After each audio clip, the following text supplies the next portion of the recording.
करती हूं कि इस कानून के बनने के बाद जो महिला सांसद, जो महिला नेत्रियां सदन में आएंगी, वो 2018 में जब कठुआ में एक 8 साल की बच्ची को नशे की दवाई देकर 1 हफ्ते तक उसका सामूहिक बलात्कार करके उसकी हत्या हो जाती है, और उसके बाद भाजपा के लोग आरोपियों के साथ खड़े नजर आते हैं, उस पर अपनी चुप्पी जरूर तोड़ेंगी। वो नई महिला सांसद इन महिला सांसदों की तरह चुप नहीं रहेंगी, वो न्याय की मांग करेंगी कठुआ की उस 8 साल की बच्ची को लेकर। मैं आशा करती हूं कि जो नई महिला सांसद सदन में आएंगी वो इन महिला सांसदों की तरह कुलदीप सिंह सेंगर, जो हत्या और रेप के आरोपी नहीं दोषी पाए गए,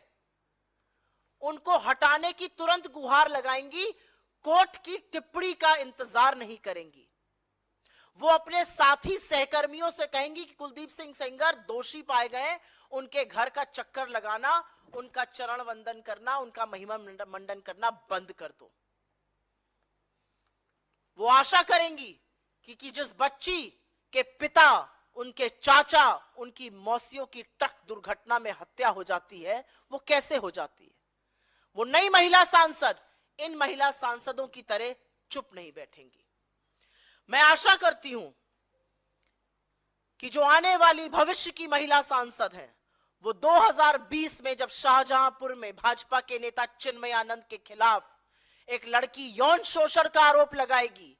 तो वो चुप नहीं बैठेंगी, वो अपनी आवाज और अपना स्वर उस पीड़िता के स्वर में मिलाएंगी। मैं आशा करती हूं,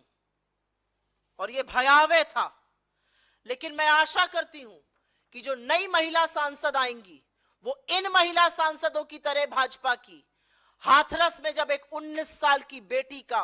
बलात्कार हो जाता है, बर्बरता होती है, उसकी मृत्यु के बाद 2:30 बजे रात को बिना उसके परिवार के जब उसको पुलिस और प्रशासन फूंक देते हैं, तो वो अपनी आवाज उठाएंगी। वो कहेंगी अपनी सरकार से कि आप पीड़िता का चरित्र हनन मत कीजिए। वो कहेंगी अपनी सरकार से कि प्रशासन के माध्यम से उनके परिवारों को डराइए मत, धमकाइए। वो ये कहेंगी, वो चुप नहीं रहेंगी इन महिला सांसदों की तरह। मैं आशा करती हूं कि जब नई भविष्य की महिला सांसद आएंगी तो वो लखीमपुर में पंचायत चुनाव में एक जनप्रतिनिधि के चीरहरण पे अपनी आवाज बुलंद करेंगी, वो चुप नहीं बैठेंगी। मैं आशा करती हूं कि जब अंकिता भंडारी की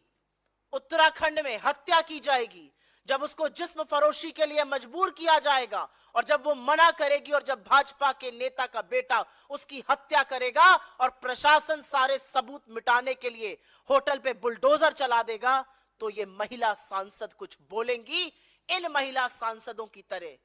चुप नहीं रहेंगी। ये आशा है मेरी इस देश की आधी आबादी, इस देश में आने वाली नई महिला नेत्रियों से। मैं आशा करती हूं कि जो नई महिला सांसद इस सदन में चुनकर आएंगी, वो देश की सबसे होनहार बेटियों को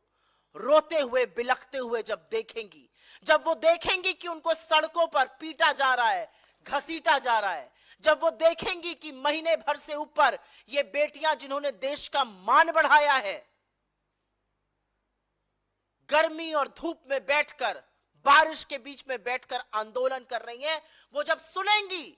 उनके यौन शोषण के आरोप, तो वो अपनी पार्टी और अपने नेतृत्व से कहेंगी कि ब्रजभूषण शरण सिंह को तुरंत पार्टी से निकाल फेंकिए। वो आंख पर पट्टी बांधने का इन महिला सांसदों की तरह काम नहीं करेंगी। मैं आशा करती हूं कि ये जो नई महिला सांसद आएंगी सदन में, वो इन महिला सांसदों की तरह मणिपुर पर मौन नहीं रहेंगी। मणिपुर पर जब नग्न औरतों को घुमाया जाएगा, जब आदमखोरों की भीड़ उनके शरीर को छल्ली छल्ली करेगी, उनके शरीर को छुएगी, तो ये नई महिला सांसद अपनी आवाज उठाएंगी। 78 दिन तक एक भयावह वीडियो का इंतजार नहीं करेंगी। वो पूछेंगी प्रधानमंत्री से, वो पूछेंगी गृह मंत्री से, वो पूछेंगी मुख्यमंत्री से कि आपकी नाक के नीचे इस देश की बेटियों के साथ ये हुआ और 78 दिन तक आप मौन और शांत क्यों रहे? क्योंकि अगर कोई महिला इन सब बातों पर अपनी चुप्पी नहीं तोड़ती है, अगर कोई महिला इन सब बातों पर मौन नहीं तोड़ती है, तो उसको सदन में रहने का कोई हक नहीं है। अगर आप आधी आबादी का प्रतिनिधित्व कर रहे हैं, अगर आप आधी आबादी के नुमाइंदे हैं, तो सबसे पहले आपको आधी आबादी की सुरक्षा, उनके खिलाफ अपराध, उनके खिलाफ हो रहे अत्याचार, उनके खिलाफ हो रही बर्बरता और उनके खिलाफ जिन लोगों ने किया है उनको मिल रहे राजनीतिक संरक्षण के खिलाफ बोलिएगा, जो इन महिला नेत्रियों ने दुर्भाग्यवश नहीं किया। मैं आशा करती हूं कि भारत जो वीरांगनाओं की भूमि है और एक से एक वीरांगनाएं हुई यहां, भारत जहां पर मां के पैर में जन्नत और स्त्री को देवी का दर्जा दिया जाता है, वो स्त्री को उसके वजूद को पहचानेगा और ये महिला नेत्रियां जो चुप रही, ये सबक सीखेंगी।